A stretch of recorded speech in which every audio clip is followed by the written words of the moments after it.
Yeah. Um, I want to not have to be afraid.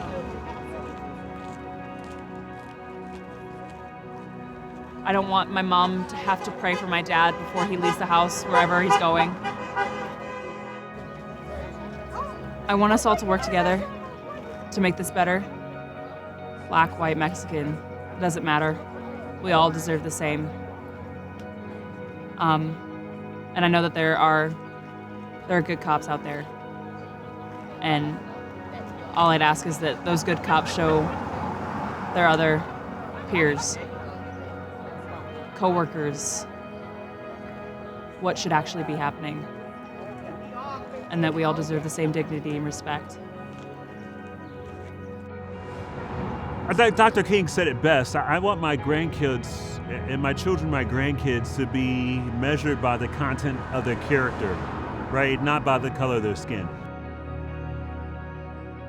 I read a story from a pastor who is close to here, and he said he was sitting in his backyard, and he was enjoying the serenity of his backyard. These are my words, not his.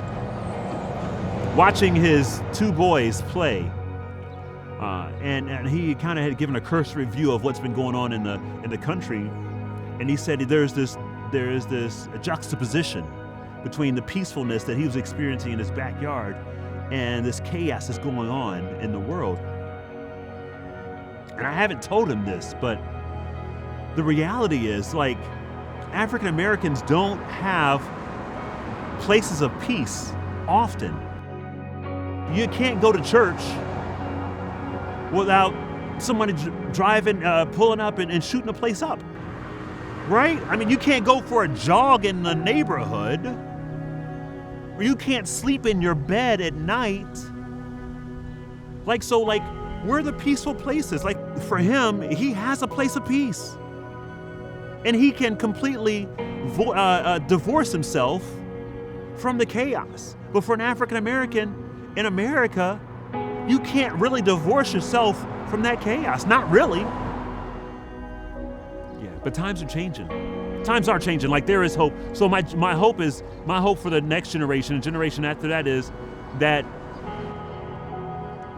when someone has a racist ideology or they're using some microaggression, that there is this massive and immediate cry of injustice, and cry for justice immediately, that they're repenting immediately. That's my hope. So much so that it becomes weeded out, like that there's so much positive that negative is stifled. We talk about, like, which one are we gonna feed? Like, you have these two dogs inside of you, one that is destroying you and one that's building you up, right? My hope is that the one that is destroying us is shriveling up and dying from malnutrition. That's my hope.